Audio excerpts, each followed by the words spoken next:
Agriculteur à Scrignac dans le Finistère, Gérard Madec est victime d'un accident de travail en 2010. Immobilisé et forcé d'arrêter son activité pendant 1 an, il développe un trouble bipolaire en plus de ses séquelles physiques.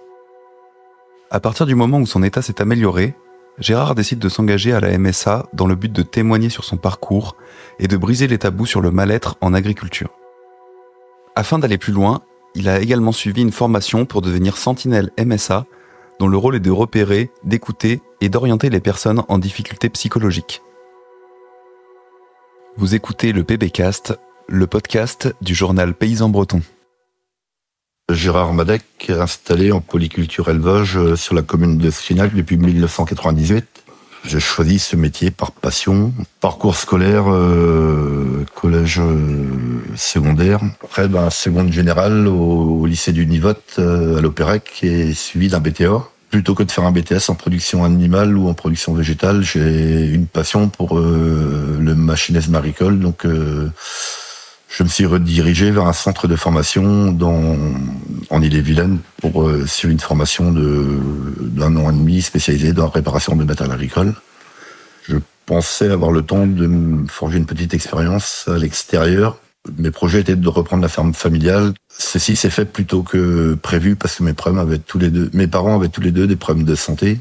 À la fin de ma scolarité, de mes formations, j'ai fait mes stages de préinstallation à suivre et je me suis installé en 1998 sur cette exploitation. À l'époque, on était en production laitière, donc une exploitation traditionnelle, polyculture, élevage du centre-Bretagne. Une SCU de 150 hectares environ, avec un quota d'un petit peu plus de 600 000 litres de lait, quelques veaux de boucherie et un peu d'engraissement en jeunes bovins. Donc tu t'es installé en 98 sur l'exploitation familiale, et donc en 2010, tu as eu un accident de travail. Est-ce que tu veux revenir dessus ? Si tu veux, on va en parler un petit peu. Et donc, comme tu le dis, j'ai subi un accident du travail en 2010 avec un taureau laitier, un taureau noir. J'étais coincé en fait contre une barrière en le séparant de sa case en fait. C'est quelque chose qui m'a causé beaucoup d'ennuis par la suite parce que il y a eu une longue période d'immobilisation avec plusieurs périodes de rééducation derrière cet accident et cette immobilisation-là et ces nombreuses périodes d'arrêt de travail pendant les phases de rééducation. J'ai déclenché un trouble bipolaire qui est en fait un trouble psychiatrique, une maladie psychiatrique en fait, donc pour laquelle je suis toujours suivi à l'heure où on parle. C'est une maladie qui se déclenche par le biais d'un trouble, d'un choc émotionnel en fait. Cet accident-là a eu pour conséquence, en fait, de limiter mon autonomie. J'ai des troubles locomoteurs irréversibles. À l'époque, aucun chirurgien ne voulait m'opérer. Je m'étais dit, c'est bon, je marcherai plus jamais, quoi. Et puis, je voyais que la rééducation n'avançait pas du tout. Ça a commencé par une phase dépressive. Donc, j'ai été pris en charge par mon médecin de famille, en fait, au début. Il a assimilé ça à une simple dépression passagère qui s'est avérée être beaucoup plus grave que ça en fait.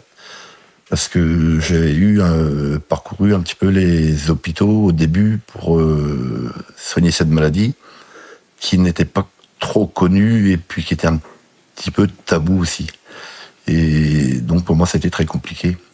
Voyant que je m'en sortais pas en fait de cette péripétie, j'ai cherché un petit peu de mon côté. Sous les conseils d'une psychologue de l'hôpital général qui m'avait pris en charge, c'est là qu'elle m'a évoqué le mot trouble bipolaire. J'ai trouvé un spécialiste sur la ville de Brest et un centre expert sur Paris en fait.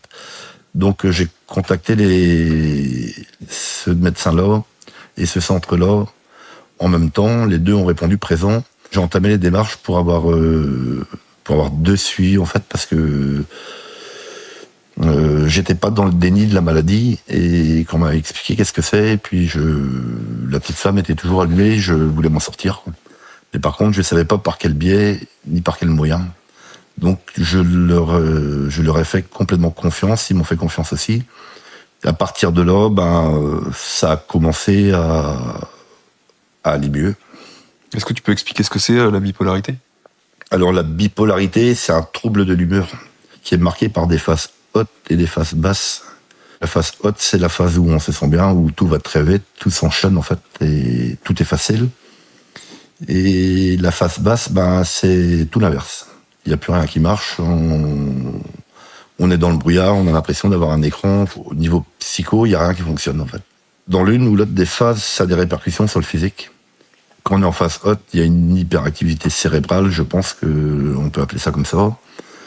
Physiquement, ça va beaucoup mieux, et tandis que quand on est en phase basse, c'est complètement le contraire en fait. Donc pour gérer ça, les soignants, ils ont mis en place un régulateur d'humeur. Ça a pris un peu de temps à s'installer quand même, parce qu'il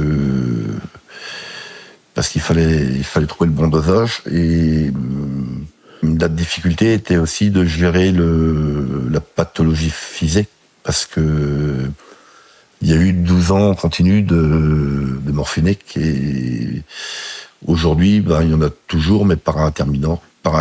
Là, je prends un petit peu au moment où on parle, donc c'est peut-être un petit peu plus dur pour moi pour l'élocution, en fait, on va dire, sur le sujet qu'on aborde aujourd'hui, parce que c'est assez lourd comme traitement. Dans ce parcours-là, en fait, je ne m'estime pas malchanceux, parce que je me suis rapproché de la MSA, des services sociaux de la MSA plus précisément, et qui m'ont accompagné pour faire face à tous ces moments-là. Et sur le plan administratif, prise de contact, sur le plan professionnel aussi, parce que j'étais seul à la gestion de l'exploitation quand l'accident est survenu. C'était pas évident de gérer tout ce qui était administratif à distance, parce que je partais des fois pour des hospitalisations de 3 semaines. Et après, comme forcément on n'a pas l'expérience, et tous et heureusement, de traverser ces moments assez douloureux là, j'étais perdu, ma famille était perdue aussi dans toutes les démarches médicales qu'il fallait faire en fait. L'assistante sociale qui s'est occupée de mes dossiers, j'ai eu beaucoup de chance, elle s'est beaucoup dévouée à mon égard. Par la suite, en fait, la MSA a mis en place tout un protocole en fait pour d'aide et de maintien dans le travail. Donc après plusieurs avis médicaux, j'ai pu continuer ma profession, mais par contre, il fallait réaménager mes fonctions sur l'exploitation. Ils ont fait venir un ergonome sur l'exploitation qui m'a suivi sur les tâches réalisées pendant 2 jours. Suite à ce rapport, en fait, j'ai pu bénéficier d'un aménagement de poste de travail, tout en passant par une reconversion dans le métier, parce que en 2017, il y a eu une cessation de l'activité de la production laitière. Et j'ai reconverti mon troupeau en allaitant pour enlever la strame de la traite. La traite chez nous n'était pas robotisée, comme physiquement je pouvais plus, et je trouvais que j'étais pas assez en forme pour me lancer sur le robot. En fait, j'ai préféré arrêter. Ouais, c'était des trop gros investissements de passer en traite robotisée. Voilà, sans savoir si j'aurais pu arriver au bout des investissements. Quand on est victime d'un accident et qu'on supporte en plus une pathologie qui est pas plus facile que ça à porter quand même, la bipolarité. On va dire qu'il y a un peu de discrimination quand même s'il faut briser les tabous. Aujourd'hui, il y a un petit peu de discrimination vis-à-vis de beaucoup d'organismes. Donc, je voulais pas aller sur des engagements trop lourds. On sait pas à quelle sauce on va te manger. Puis, des fois, peut-être un petit peu l'impression de vivre avec une épée de Damoclès au-dessus de la tête. J'ai réduit la voilure tout simplement, quoi. Okay. Est-ce que, d'après toi, tu penses que le mal-être en agriculture, c'est un sujet tabou? Ça se dédramatise un petit peu aujourd'hui, mais c'est toujours tabou, parce que il n'y en aurait pas s'il n'y avait pas de tabou là-dessus. Il n'y en aurait pas. Si les gens pouvaient en parler librement, il y aurait beaucoup moins de problèmes. Et honnêtement, moi je pense que le mal est ancien. Il est un petit peu lié à l'arrivée des quotas, à l'arrivée de la PAC en fait, où ça a été un petit peu la course à l'agrandissement, ce qui a induit un surmenage en fait chez les personnes.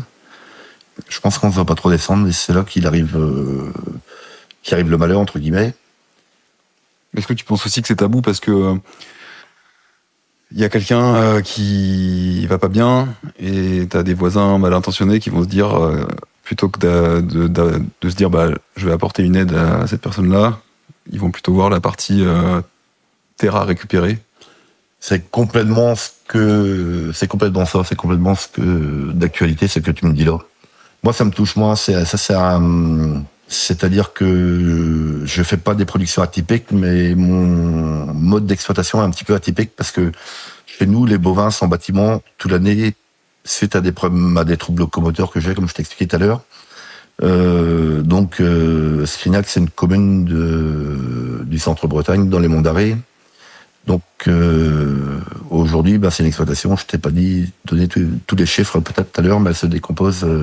Il y a 196 hectares de SAU, 180 hectares de culture de vente, en blé, en orge, en colza à graines, maïs, et le reste, c'est des régras pour les animaux, des régras récoltés. Tout l'affouragement est fait à l'étable. Donc, comme mon système est atypique, je me sens pas tout à fait dans le même système d'exploitation que mes collègues. Donc, moins de concurrence. Ces événements de vie douloureux m'ont fait apprendre que la course, ça a ses limites dans le métier. La course à l'agrandissement ? La course à l'agrandissement a ses limites, ou la course tout court. Ouais. Le relais est beaucoup plus intelligent dans notre métier que la course. Parce que faut pas oublier que c'est une passion, ça peut être une vocation, c'est une passion. Et si on veut repassionner nos jeunes, en fait, il faudra que ça reste à taille humaine, nos outils, et avec des capitaux propres, je pense. Tu l'as dit tout à l'heure, tu as été encadré, accompagné par la MSA à partir de 2010. Et donc, tu as décidé de rejoindre une équipe d'élus ou de bénévoles ? Tout à fait. Quand ça a commencé à aller mieux, j'ai intégré l'équipe d'élus. Donc, c'était essentiellement pour apporter mon expérience et la partager un petit peu face à d'autres adhérents de la MSA qui étaient un petit peu dans la difficulté. Donc, par le biais des sessions organisées par la MSA qui sont le continuer ou se reconvertir. Donc, sur ces sessions-là, moi, je témoignais en tant qu'agriculteur, en fait, qui avait continué son métier. Donc, le public en face de nous était dans différents cas de figure. Il pouvait y avoir des gens qui avaient des problèmes de santé, des problèmes de succession, des problèmes, X problèmes, en fait. C'était des personnes qui étaient arrivées à un moment de leur vie où ils avaient une décision à prendre ou ne pas prendre, mais ils avaient besoin, en fait, d'éclaircissement là-dessus. Qui est depuis quand, là, dans cette équipe ? Ça doit faire une bonne dizaine d'années maintenant. D'accord. Et suite à ça, là, très récemment, tu as décidé de suivre la formation pour être sentinelle MSA. C'est ça. C'est une formation, en fait, qui se déroule sur 2 jours, avec le concours de 2 psychologues et d'une animatrice de la MSA. C'est apprendre à nous sensibiliser, à repérer les personnes qui sont dans le mal, en fait, en étant dans le déni ou pas. C'est dans le mal-être psychologique uniquement ? Essentiellement. D'accord. Qui peut être qui est forcément causé par quelque chose, parce qu'il y a toujours cause à effet. Et pourquoi t'as décidé de suivre cette formation ? C'était quoi les éléments déclencheurs ? Pour moi, ce qui m'a motivé à suivre cette formation, c'est que l'été passé, en fait, j'ai rencontré quelques personnes qui sont venues frapper à ma porte et pour se confier un petit peu, et ça m'a beaucoup touché, en fait.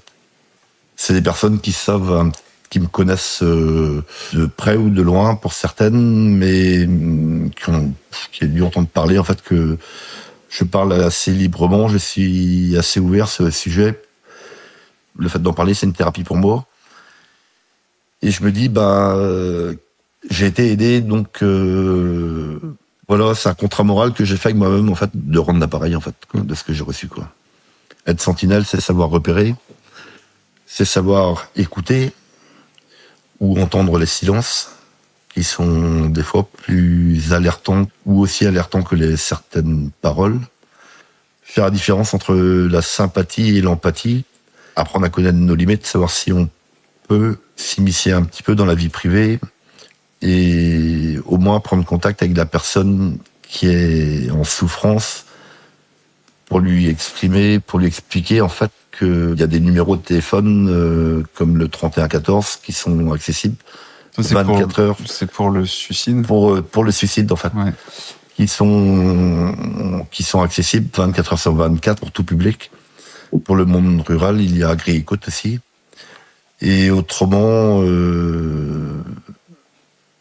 conseiller ces personnes-là tout simplement de se rapprocher de professionnels de la santé pour avoir une prise en charge qui, je pense, est de qualité aujourd'hui, qui a un bon soutien. Et quand il y a un burn-out, une dépression ou de la bipolarité ou tout ce qui se rapproche, c'est pas un rhume, ça passe pas tout seul et ça passe pas en 15 jours, quoi. Plutôt les premiers signes sont détectés, plutôt il y aura une prise en charge, mieux ça sera vécu, quoi.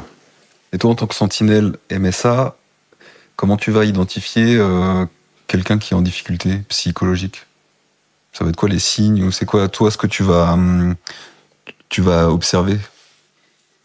Ça peut être, forcément, ça va être peut-être des personnes qu'on va bien connaître, soit par des non-dits, soit par des silences quand une personne veut passer à l'acte, en fait, quand une personne veut passer au suicide, en fait. Ce qu'elle veut qu'il disparaisse, c'est pas forcément la personne en elle-même, c'est ce qu'il y a dans sa tête, en fait, qu'elle veut éteindre. Moi, une personne qui va m'alerter, c'est une personne qui va être soit agitée, soit, à contrario, qui sera silencieuse, qui sera pas comme dans ses habitudes, en fait, naturelles, en fin de compte, quoi. Après, on nous apprend à détecter la spirale, en fait, à savoir quand il y a vraiment urgence, ultimatum, pour vraiment appeler les secours. Okay. Si vraiment la personne est en danger pour elle-même, quoi. Ce que je trouve le dommage, par contre, c'est que une personne qui est victime d'un accident de la route sera prise en charge et très bien soignée dans notre pays. Par contre, une personne qui est victime d'un trouble psycho à son encontre, en fait, ou qui est dans le déni, qui peut être hospitalisée à n'importe quel moment, dans un état de démence, en fait, et ressortir le lendemain, une fois que cet état de démence est passé, en disant au médecin que tout va bien dans le meilleur des mondes, alors que cette personne-là aura une souffrance, en fait, qui peut la conduire à l'ultime décision, en fait, quoi. Et mettons que toi, dans ton rôle de sentinelle, dans les jours qui viennent, tu prends un café avec quelqu'un, tu notes des signes alarmants, ça va être quoi tes leviers d'action? Donc, ça sera d'essayer de discuter avec elle, de savoir pourquoi, pas de prendre position, de lui dire qu'il existe des solutions, qu'il y a une prise en charge aujourd'hui qui est efficace, et de se faire prendre en charge le plus vite possible. Si la personne est dans le déni, c'est très compliqué. Et à partir du moment où la personne accepte d'ouvrir sa porte et d'en discuter un petit peu, je pense que il y a une avancée de fait. Et pour finir, est-ce que si tu as des projets sur ton exploitation ou des projets liés à la MSA, est-ce que tu veux en parler? S'il y en a. Dans le moment, le seul projet, c'est... Mon projet qui me tient plus à cœur, c'est que ma santé se dégrade pas plus qu'elle n'est pour pouvoir continuer mon activité jusqu'à me laisser finir ma carrière tranquillement. Ok. Voilà, merci beaucoup pour ton témoignage, en tout cas. De rien. Ça m'a fait plaisir, cet échange m'a fait plaisir. Super. Merci beaucoup. De rien. À une prochaine. Merci beaucoup d'avoir écouté cet épisode jusqu'au bout. Si vous le souhaitez, n'hésitez pas à laisser un avis sur Apple Podcast et Spotify. Et vous pouvez partager cet épisode autour de vous. Si vous avez des idées de sujets que vous aimeriez qu'on aborde dans le PBcast, dites-le nous en commentaire ou bien sur les réseaux sociaux du journal. À dans un mois!